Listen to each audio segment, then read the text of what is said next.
Hey everyone. Today I've got a story that's bound to touch your heart. We're diving into the life of Callum Westridge, a successful CEO who came face to face with death. His journey brought back some jaw-dropping insights about Jesus, insights that might flip your understanding of religion upside down. Brace yourselves. What he experienced on the other side is something that could really shift your perspective.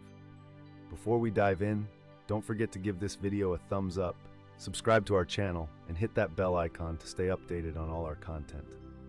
Now, let's embark on this eye-opening adventure together.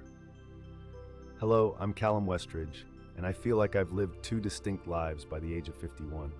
The first one, the one that brought me to the edge of death, was all about chasing societal expectations. The second life? Well, that's the one I'm living now, shaped by an experience that reshaped everything I thought I knew about myself and the world around me. Before I share the details of my incredible journey between life and death, let me give you a glimpse of who I was back then. I grew up as an only child in a middle-class home. My parents were loving, yet they had high expectations. Success wasn't just encouraged, it was the only path that felt acceptable to pursue. Driven to achieve, I climbed the corporate ladder relentlessly, always pushing forward. By the time I turned 51, I had all the trappings of success. I was the CEO of a tech company on the rise, living in a grand mansion, collecting high-end cars, and making frequent appearances at lavish events. But inside, I felt hollow. My marriage? It was more about keeping up appearances than genuine love. My kids seemed to know me better from the screen than in person, and although I had people I referred to as friends, they were mostly connections I used for business deals rather than true companionship. Stress was a constant presence in my life. I fueled it with coffee, indulged in alcohol, and occasionally resorted to sleeping pills. As for my health, I treated it like an afterthought, skipping checkups and brushing off the warnings my body was sharing with me. Then came that fateful Tuesday. During a routine board meeting, as I was talking through our quarterly figures, a sudden, intense pain pierced my chest. At first I brushed it aside, thinking it would pass, but it only intensified, and soon my vision began to fade. Sweat poured down my face, and I tried to carry on speaking, but the words wouldn't come. The last thing I remember was hearing alarmed voices in the distance before everything went black. A profound, frightening emptiness enveloped me. For a brief instant, it felt like everything had come to a close. Yet oddly enough, it was just the beginning of a significant transformation in my life. As the shadows faded, I found myself in a realm that shattered my understanding of what reality could be. All around me, an immense desert unfolded, but this was no ordinary stretch of sand. It sparkled, glistening as if crafted from countless tiny gems. And the sky? Well, there wasn't a traditional sky at all. Instead, there existed an ethereal expanse, an endless glow devoid of both sun and clouds, draping everything in a soft, all-encompassing light that felt both familiar and strange. In that surreal moment, clarity struck me. I had crossed into a realm beyond the familiar world I had known. Somewhere suspended between existence and oblivion, this place had never even crossed my mind, yet it was all too vivid. Feeling bewildered and lost, I searched for answers. My last memory was so intensely vivid, sitting in a conference room, a sharp ache piercing my chest. Now here I was, enveloped in this peculiar setting, utterly unaware of how I arrived. The vast desert was utterly silent. No rustling winds, no sounds of life. It was a stillness that suggested time had come to a halt. The ground beneath my feet felt neither hot nor cold. And oddly, I wasn't gripped by thirst or hunger. It was as though my body had become merely a concept, a faint echo of what I once identified with. Gazing at my hands, I noticed they had taken on a translucent quality, appearing like wisps of fog. When I reached for the ground, my fingers slid through the sparkling sand as if it were merely an illusion, leaving no trace behind. That's when it finally hit me. I was existing outside the realm of the living, yet I wasn't entirely dead either. I started to drift forward across the glimmering sands without a clear horizon or distinguishing markers in sight. All I could perceive was the vast emptiness of the desert and the otherworldly light illuminating everything around me. As I journeyed through this dreamlike expanse, I began to ponder my past, my choices, the roads not taken. I thought about my wife, Alara, and how we had slowly drifted apart over the years. My children, Ethan and Isla, were also in my thoughts, filled with remorse for all the crucial moments I had overlooked because I was always preoccupied with work. Waves of guilt and regret surged over me, and for the first time in ages, I felt the sting of tears wanting to surface. Yet somehow they wouldn't come. In this unusual realm, feelings ran deep, yet they weren't tied to any physical form. It felt like my very essence was bare, facing a truth I had long pushed aside. As I meandered through the desert, I started to notice subtle shifts in my surroundings. The light around me began to pulse gently, almost as if it were alive. Then, I spotted someone in the distance, a figure who made my heart, or whatever replaced it here, leap in recognition. It was my mother, Evelyn.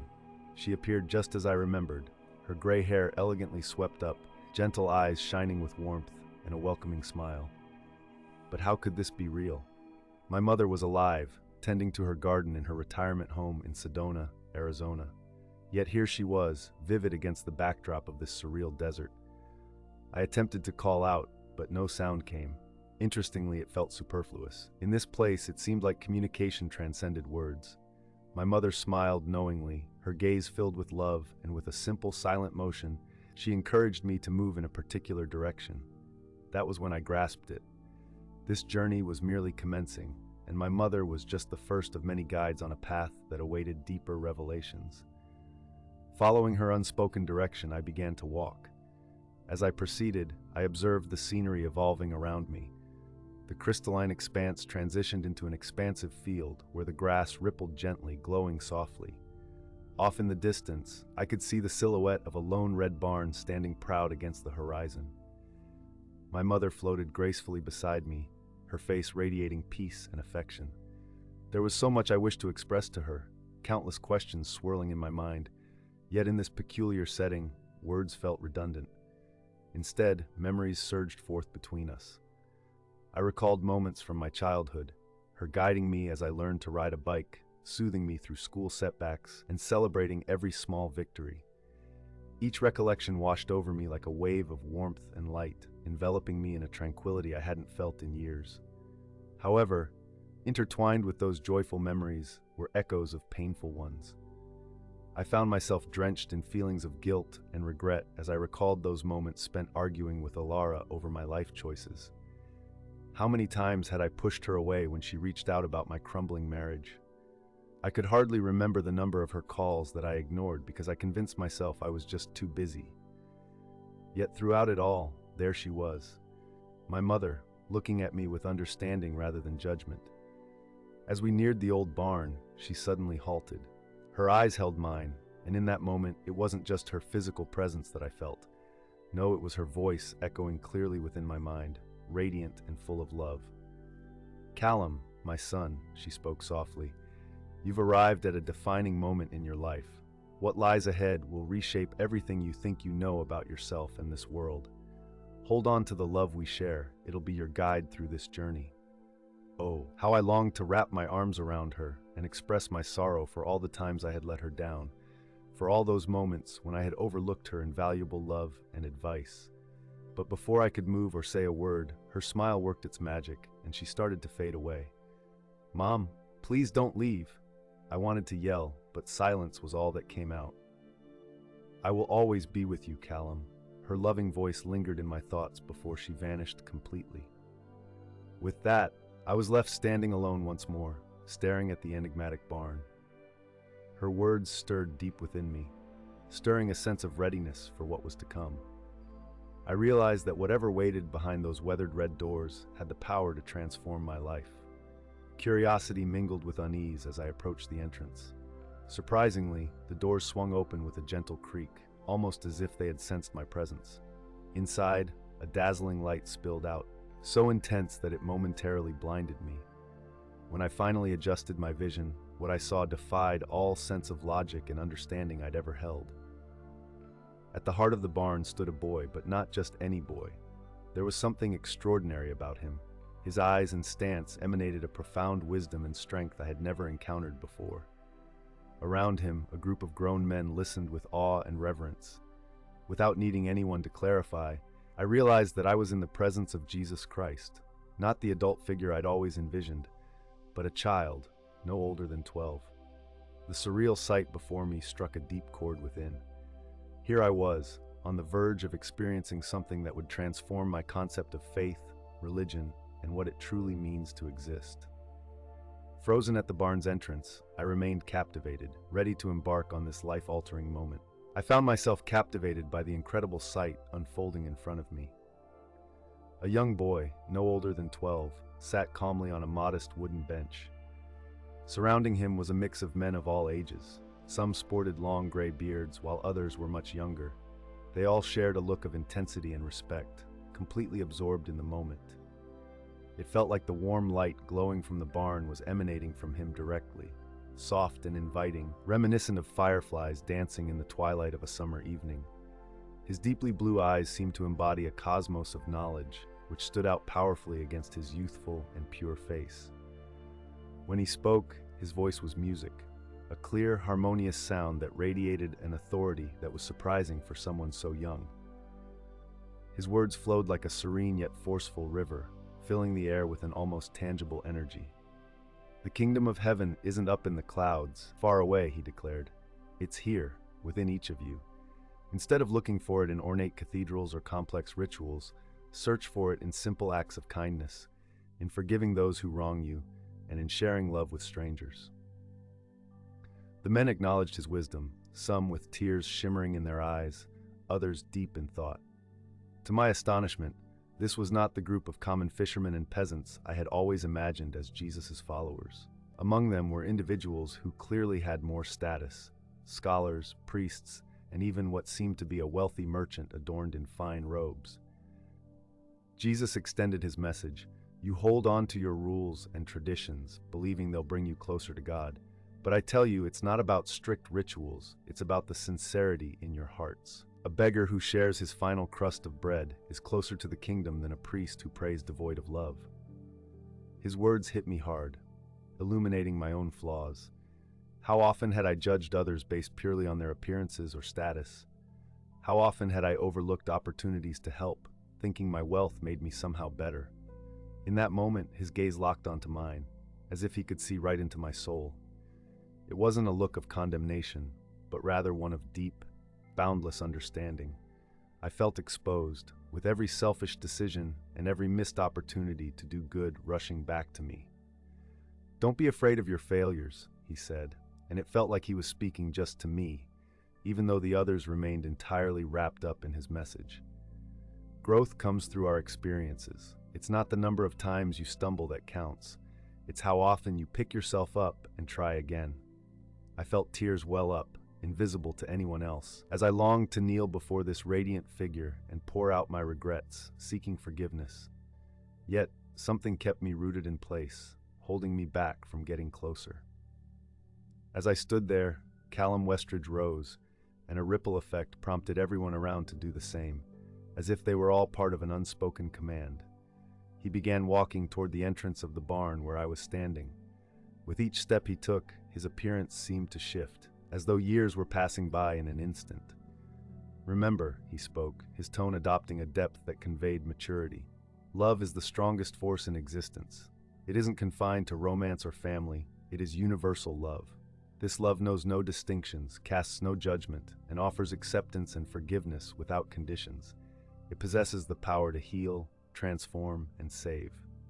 By the time he reached the barn entrance, Callum was no longer the youthful figure I first saw, but a man in his early 30s, similar to the images I had always known. Despite this change, his eyes still held that same profound wisdom I recognized in his youthful gaze. He paused a few feet away from me, and in that moment, silence enveloped us, as if the entire cosmos held its breath to see what would unfold next. As he drew nearer, I sensed an intense shift in the air. A warm, inviting light radiated from him. Yet I noticed a darkness beginning to creep in, threatening to overshadow that light. It felt like a fierce struggle between two opposing forces, and I found myself caught right in the middle. Yearning to feel that soothing presence closer, I took a step forward. But just as I decided to move again, a deep, booming voice blared around me, echoing from every direction and seeming to come from nowhere all at once.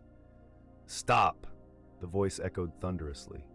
If you move another inch, Callum Westridge, you'll plunge into eternal darkness, and there will be no way back.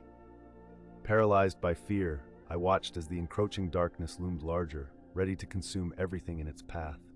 I turned to Callum, hoping for reassurance, but although his expression remained calm, a profound sadness lingered in his eyes. What does this mean? I struggled to voice the question, but no sound escaped in this bizarre realm. The booming voice seemed to echo my thoughts when it declared, "You're standing at a threshold, Callum.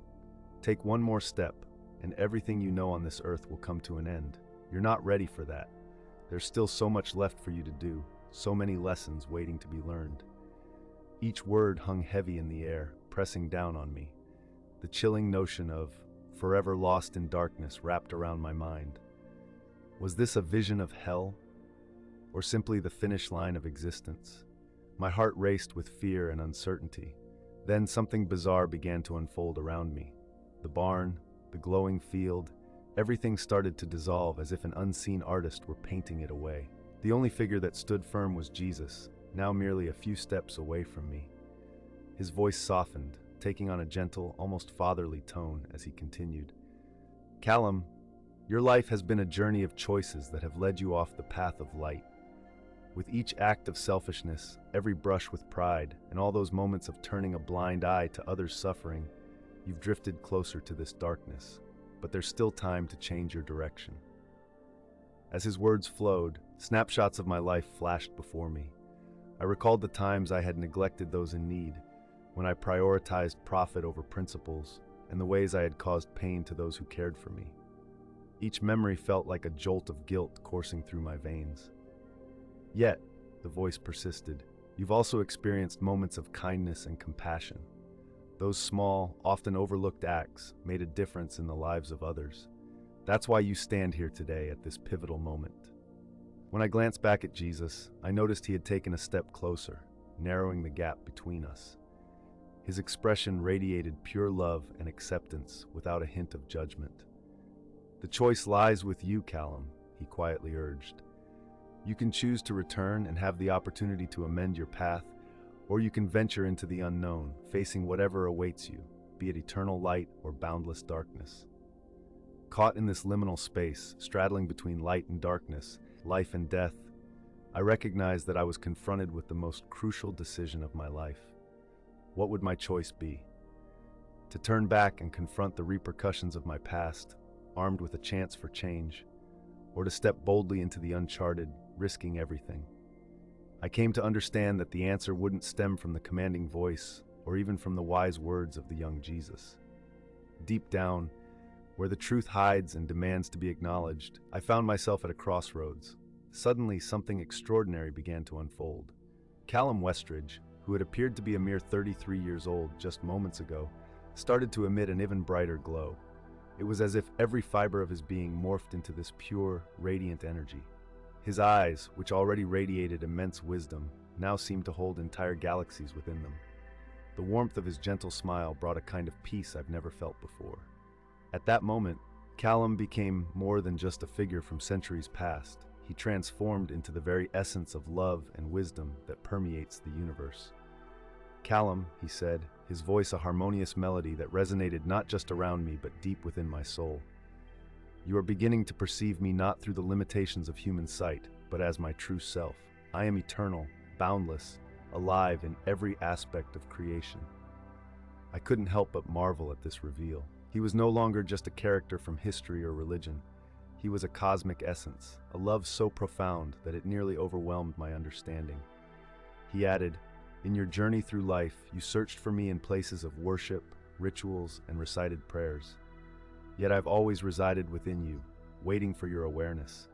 Every act of kindness you've performed, each genuine moment of compassion, was my essence manifesting in your life." As he spoke, it felt like layers were peeling away from my spiritual vision. I began to notice how his presence wove through everything around me. In the very air I inhaled, although I was devoid of a physical body at that moment, in the light enveloping us, and even in the shadows lingering at the corners of my awareness. "The fear of darkness," Callum continued, somehow knowing my thoughts, isn't something to battle against. It's a part of existence. It creates the conditions for growth, where seeds sprout before emerging into the light. Without darkness, light would lose its significance. His words struck a chord deep within me. How often had I fled from the shadows in my life, avoiding my fears, mistakes, and the parts of myself I wished to ignore? Had I really been overlooking chances for personal growth and change? As he reached out his hand, I sensed an immense wave of warmth and love enveloping me, despite there being no physical touch. Callum, are you ready to embrace? Are you prepared to confront not just your shortcomings, but also the brilliance within you? In that instant, it struck me that my decision was deeper than merely choosing to return to my existence or to venture on. It was about deciding whether to remain trapped in the illusion of separation or to awaken to the reality of my connection with everything and every being around me. With a quiet gesture, I showed I was ready. Callum's smile broadened and the light radiating from him intensified. Then, my dear, embrace the journey of remembering who you are at your core. Upon hearing his words, it felt like the universe detonated inside me. A flood of memories surged through my mind, not just from this life, but from countless others. I perceived myself woven into an endless cosmic tapestry, intertwined with every soul, with all of creation. The experience was both breathtaking and daunting. It felt as though I was experiencing a death and a rebirth simultaneously, feeling every ounce of joy and every pang of sorrow the universe holds. Throughout this whirlwind, the loving essence of Callum served as my anchor, guiding me, whispering the fundamental truth I had overlooked. I, like every being, was a distinct and invaluable manifestation of divine love. As the waves of realization swept through me, Callum's presence felt even more intimate. His light transformed from something outside to a glow that felt intrinsic, as if it had always existed within me, waiting for recognition. Alara, his voice echoed, connecting with every part of me, you have come to see the essence of who you are. Your failures and your mistakes are acknowledged, but so is your brilliance, your bond with all that exists. It's time to embrace every aspect of yourself. I felt the gravity of my deeds, both commendable and regrettable, the lives I had influenced, the chances I had taken, and those I had let slip away. The enormity of it all seemed staggering enough to crush me. Then Callum rested his hand on my shoulder. His touch was otherworldly, yet felt more genuine than anything I had known in my earthly life. With that contact came a wave of love so pristine and unconditional that it left me breathless. I forgive you, Callum said, and those three simple words contained a transformative power. In that fleeting moment, it felt as if the invisible shackles surrounding me had been broken. The weight of my past lifted, creating space for renewal. Regret, guilt, and self-condemnation simply faded away, replaced by a radiant sense of forgiveness. It wasn't just tears, it felt like my very soul was weeping. Callum, Jesus said gently, this forgiveness is just the start of your journey. I raised my brow, both intrigued and anxious. How could someone like me, someone with a history of mistakes, possibly have a purpose? Sensing my uncertainty, Jesus offered a warm, compassionate smile. Your purpose, my child, is to carry this love into the world, not through rigid doctrines or organized religions, but through your actions and the way you live your life. He took a moment, allowing his words to resonate within me. You'll return to your earthly life, Callum. Your role will be to embody the love you felt here. It's not about finding divine truth in temples or holy texts. It resides in every heart. The weight of this mission was daunting. How could a profit-driven businessman like myself convey such profound love? Almost as if he could read my thoughts, Jesus reassured me. Do not let fear take hold, Callum. You will not walk this path alone. I will be with you every step, providing guidance and strength. And remember, it's not about being perfect, but being genuine. Share your journey, your struggles, and your triumphs. Let the world know that transformation is available to each and every person. A surge of emotions washed over me. I was thankful for the forgiveness and the trust bestowed upon me, but the responsibility weighed heavily on my heart. Still, there was an unmistakable sense of purpose emerging from within. I felt compelled to say yes, knowing Jesus could perceive the resolve forming in my spirit. I accept this purpose. He smiled, and in that moment, I envisioned all the joy I could potentially bring to others. Go now, Callum. Return to the living and be the beacon of light you found in yourself. Always hold this truth close. Love is the strongest force in the universe. Wield it wisely. As those words hung in the air, I sensed that my return to the physical world was imminent. But before I transitioned back, Jesus offered one last piece of guidance. The road ahead won't be straightforward, Callum. You will face obstacles, experience moments of doubt, and feel weak at times. But in that moment, with a heart brimming with love, forgiveness, and newfound purpose, I sensed a steady pull drawing me back into the life I had left behind. The path ahead was just beginning, and I realized it held a mission that could alter not just my own story, but possibly touch countless others too. As I was being drawn back into reality, something remarkable happened. Callum Westridge paused me for one last moment. His eyes, radiating compassion and an endless capacity for love, hinted at a significant revelation that awaited me. "Before you go back, there's something important I need to share," he said, his voice resonating deep within me. "It's a rare opportunity." Suddenly, the atmosphere around us shifted, as if reality itself was being reshaped for what was to come. "You're about to feel, even if just for a fleeting moment, a sliver of what I experience," he continued, the intensity in his gaze almost overwhelming. "You'll encounter both the pain and the love." Before I could grasp the weight of his words, a torrent of sensations washed over me. The first wave was pain, deep and profound, unlike any physical hurt. It was the sorrow of witnessing countless souls wander away from the light, opting for shadows filled with suffering.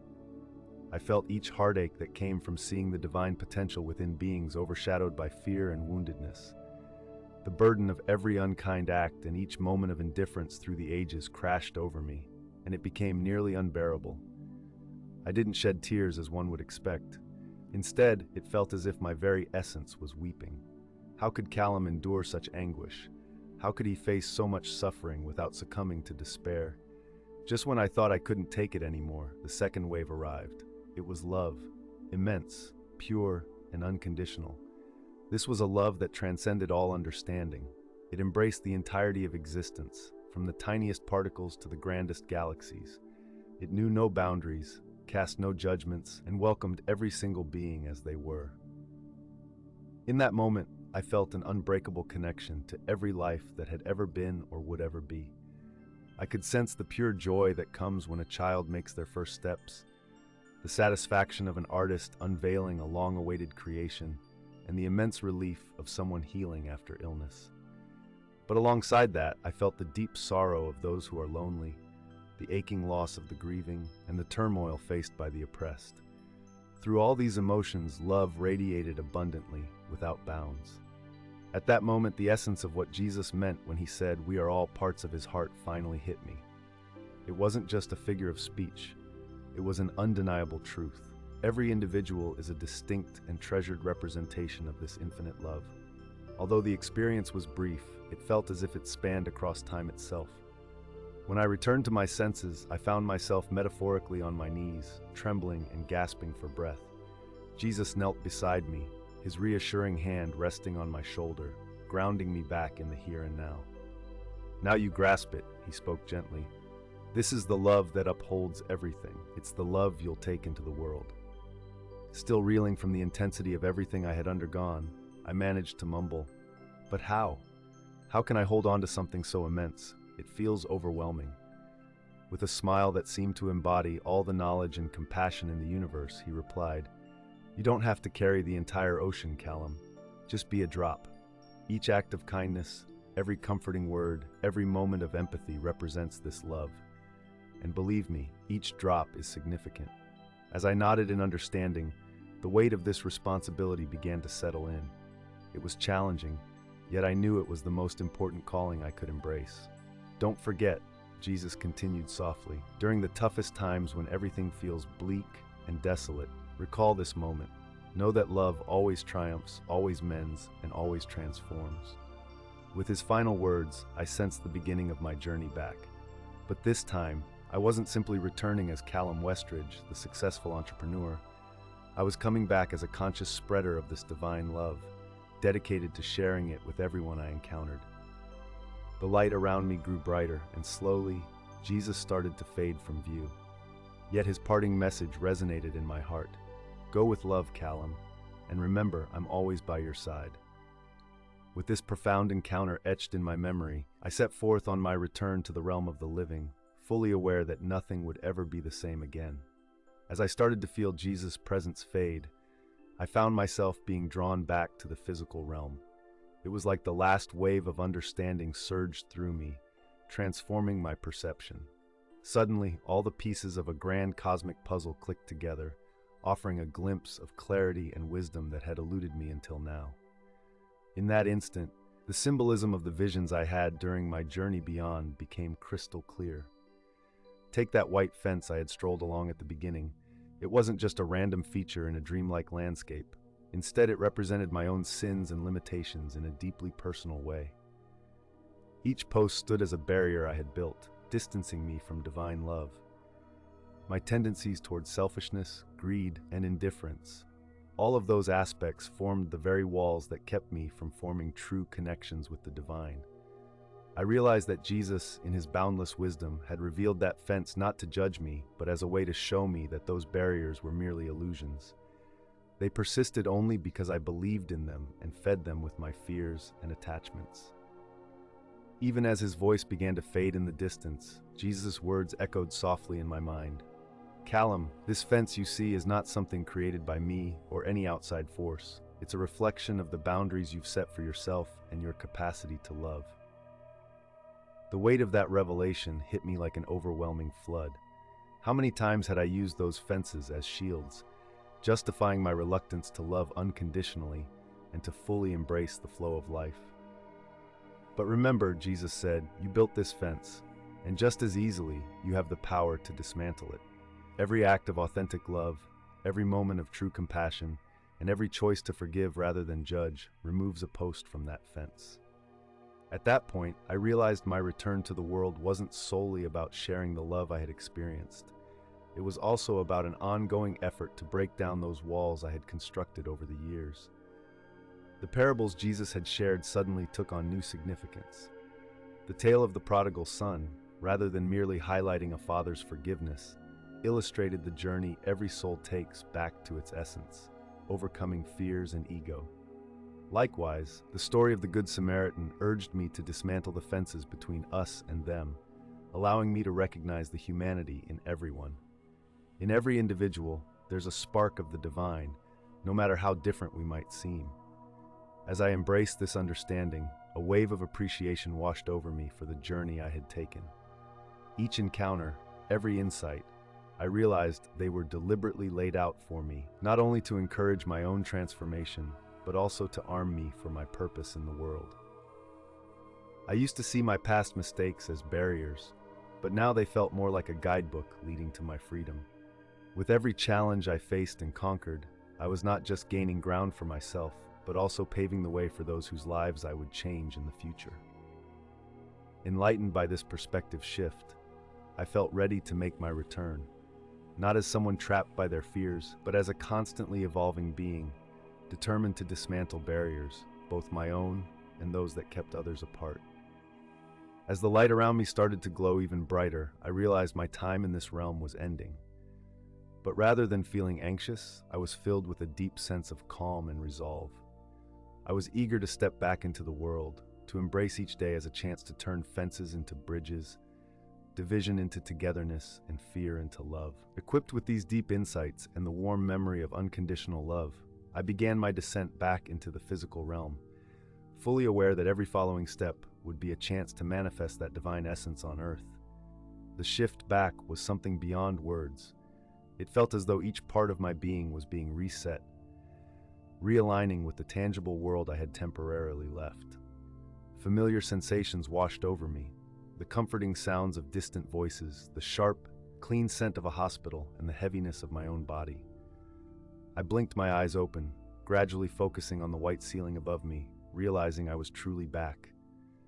For a fleeting moment, a wave of sadness hit.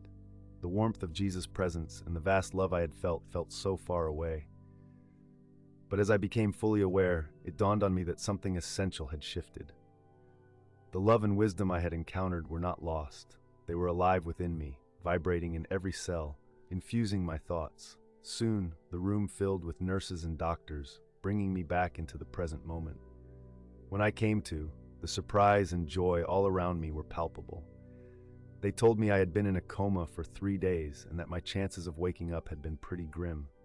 To the medical staff, it felt like a miraculous recovery. For me, though, it marked the start of a much bigger chapter in my life. As I regained my strength in the following days, I began to reflect on everything I had gone through. With every visitor, whether it was doctors, nurses, or friends, I started to perceive them differently.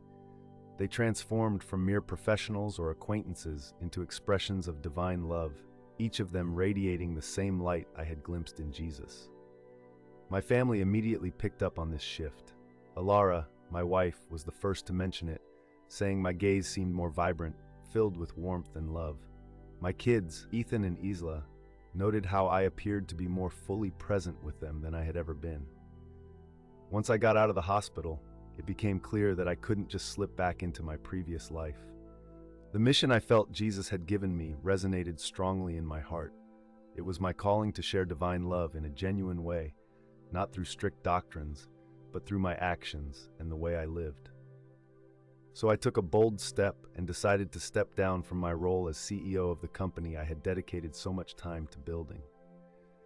Everyone was taken aback when I revealed my plan to transform the company into a foundation focused on humanitarian and environmental efforts. The money and influence that once seemed to matter most began to feel like mere tools for spreading kindness and compassion. I started speaking publicly, shifting the conversation from business achievements to the significance of love, empathy, and spiritual connections. I recounted my near-death experience, not as a dramatic tale, but as an invitation for others to embrace their inner divinity. I initiated community projects to create environments where people from all walks of life could come together, converse, and collaborate. I called these spaces centers of light. They weren't religious institutions. Rather, they were havens for healing, learning, and personal growth. Of course, the journey wasn't without its challenges. Some questioned my mental state and accused me of neglecting my responsibilities. A few friends stepped back, struggling to grasp the changes I was undergoing. Yet, for each person who distanced themselves, I found 10 others who were drawn to the authenticity and love radiating from me. Each day, I made it my purpose to embody the truths I had discovered. Forgiveness became a practice for me, especially during tough times. I made an effort to notice the divine spark in everyone I met, including those often overlooked or dismissed by society. With each act of kindness and every genuine connection, I could feel the barriers, those fences I had always recognized, beginning to fall away. This process wasn't just about me, it was about bridging the gaps that separated humanity. Of course, there were moments of uncertainty. Sometimes the burdens of the world felt incredibly heavy, and the shadows seemed to overshadow the light. Yet, during those dark nights, the unconditional love I had experienced would come rushing back, giving me the courage to keep pushing forward. As the years rolled on, my mission grew and transformed. I witnessed incredible changes in lives and communities. Love and compassion spread like ripples on a calm lake. It wasn't always smooth sailing, it had its challenges, but it resonated with honesty and deep significance. Reflecting on my past, it's astonishing how far I've come since that life-altering experience. The Callum Westridge who was so focused on wealth and acclaim was left behind that day. Instead, a new self emerged, one determined to be a vessel for divine love. Every new day granted me a chance to carry out the mission that felt like a sacred trust. Each person I interacted with became an opportunity to share a bit of light, and every challenge was a nudge to practice that unconditional love that had changed everything for me. As I look back, it's clear that what started as a near-death experience was just the beginning.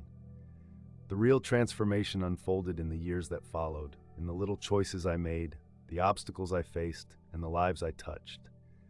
Now at 70, I find myself filled with immense gratitude. The mission that ignited that pivotal day has not only remained alive, but thrived. The centers of light I established are flourishing around the globe, bringing hope and healing to countless individuals. The foundation I set up from my previous business is actively engaged in tackling issues of conflict and poverty. My family, who at first had trouble grasping my transformation, has become my staunchest support. Alara, my wife, discovered her own path working with children who have experienced trauma. Ethan and Ela, my kids, are spearheading initiatives in sustainability and education that are making a real impact in underprivileged communities. Yet, the most significant change has undeniably occurred within me. The journey I've been on can be summed up by that fence I used to see, representing all the things that held me back. Piece by piece, it began to come down. I certainly haven't transformed into someone flawless. Far from it. However, I've learned to accept my flaws and view obstacles as stepping stones for growth. Each misstep became a moment to practice compassion and forgiveness. What really changed everything for me was that day when I felt the presence of a higher love so intensely. It's not some distant figure in a story. It became a living truth that resides in me and those around me. Now I seek that love in everyone I encounter, and I find brightness in every small act of kindness. Life hasn't been a smooth ride, though. There have been moments filled with doubt, mockery, and even threats. There were days when the weight of it all felt like too much to bear, but during those tough times, recalling that overwhelming love gave me the courage to press on. As I find myself nearing the twilight of my existence, an immense peace washes over me. The mission I feel called to doesn't just end with my life. It lives on through each person it has touched and every bit of love and compassion that has been shared. To anyone reading this, here's my heartfelt invitation. Don't wait for some dramatic shakeup to realize the divine love that's already inside you. It's there, ready for you to acknowledge and make part of your life. Each act of kindness, each word of encouragement, every choice to forgive rather than judge is a reflection of that love. Always keep in mind that you're more than just your physical form, your accomplishments, or your setbacks. You are a distinct and valuable part of this grand cosmic story of love, with a crucial role to fulfill. So, rather than ending this with a simple period, I'll use an ellipsis, because I believe our story, the magnificent tale of divine love unfolding through each of us, goes on. And there's a spot for each of you to write your part in this everlasting saga filled with light and love. If this spiritual journey touched your heart, please give it a thumbs up, share your thoughts in the comments, subscribe to the channel, and don't forget to hit the notification bell. That way, you won't miss any future videos, and you'll help us share this powerful message with even more people. Until next time.